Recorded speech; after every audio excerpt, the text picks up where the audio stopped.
രാഹുൽ മാങ്കൂട്ടത്തിൽ MLA-ക്കെതിരായിട്ടുള്ള നടപടികളിലേക്ക് നയിച്ച് പ്രതികരണം നടത്തിയ നടി റിനി ആൻഡ് ജോർജിനെ പങ്കെടുപ്പിച്ചിരിക്കുകയാണ് CPIM-ന്റെ പെൺ പ്രതിരോധ സംഗമം. കൊച്ചി പറവൂർ ഏരിയ കമ്മിറ്റിയാണ് സൈബർ ആക്രമണങ്ങൾക്കെതിരെ പരിപാടി സംഘടിപ്പിച്ചിട്ടുണ്ടായിരുന്നത്. മുൻ ആരോഗ്യമന്ത്രിയും MLA-യുമായ KK ശൈലജയാണ് പരിപാടി ഉദ്ഘാടനം ചെയ്തിട്ടുണ്ടായിരുന്നത്. CPIM നേതാവ് KJ ഷൈൻ അടക്കമുള്ളവർ പരിപാടിയിൽ പങ്കെടുത്തിട്ടുണ്ടായിരുന്നു. ഇന്നലെ വൈകിട്ടായിരുന്നു പരിപാടി സംഘടിപ്പിച്ചിട്ടുണ്ടായിരുന്നത്.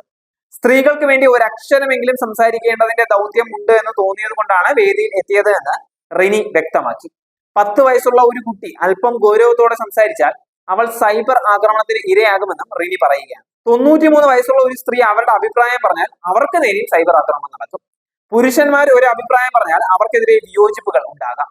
എന്നാൽ സ്ത്രീകൾക്കെതിരെ ഉയരുന്ന നിലയിലുള്ള സൈബർ ആക്രമണം അവർക്ക് നേരെ ഉണ്ടാകുന്നില്ല എന്നും റിനി പറയുകയാണ്. റിനി പ്രസ്ഥാനത്തിന്റെ ഭാഗമാകണമെന്ന് KJ ഷൈൻ പ്രസംഗത്തിൽ ആവശ്യപ്പെടുകയും ചെയ്തു. ഒരു യുവ നേതാവിൽ നിന്ന് മോശം അനുഭവം ഉണ്ടായി എന്നുള്ള റിനിയുടെ വെളിപ്പെടുത്തലായിരുന്നു രാഹുൽ മാങ്കൂട്ടത്തിൽ MLA-ക്കെതിരെ കോൺഗ്രസിന്റെ നടപടികളിൽ കലാശിച്ചിട്ടുണ്ടായിരുന്നത്. ഒരു യുവ നേതാവ് അശ്ലീല സന്ദേശം അയച്ചുവെന്നും ഇതിനെതിരെ പ്രതികരിച്ചപ്പോൾ ഹൂ കെയേഴ്സ് എന്നായിരുന്നു ആറ്റിറ്റ്യൂഡ് എന്നും റിനി പറഞ്ഞിട്ടുണ്ടായിരുന്നു. രാഹുൽ മാങ്കൂട്ടത്തിന്റെ പേര് പറയാതെ തന്നെയായിരുന്നു പ്രതികരണം. എന്നാൽ ഇത് രാഹുൽ ആണ് എന്നുള്ള രീതിയിൽ സോഷ്യൽ മീഡിയയിൽ ചർച്ചകൾ സജീവവുമായി. മുൻപ് സോഷ്യൽ മീഡിയയിൽ രാഹുൽ സ്വീകരിച്ച ഹൂ കേസ് ആറ്റിറ്റ്യൂഡ് ചൂണ്ടിക്കാട്ടിയിട്ടായിരുന്നു സോഷ്യൽ മീഡിയയുടെ പ്രതികരണം.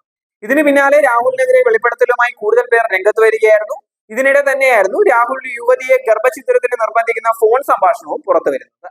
യുവതിയെ ഭീഷണിപ്പെടുത്തുന്ന ഫോൺ സംഭാഷണം കൂടി പുറത്തു വന്നതോടെ കോൺഗ്രസ് നടപടികളിലേക്ക് നീങ്ങുകയായിരുന്നു.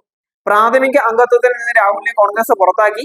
എന്നാൽ MLA സ്ഥാനത്ത് തുടരട്ടെ എന്നും കോൺഗ്രസ് നിലപാട് സ്വീകരിക്കുകയായിരുന്നു.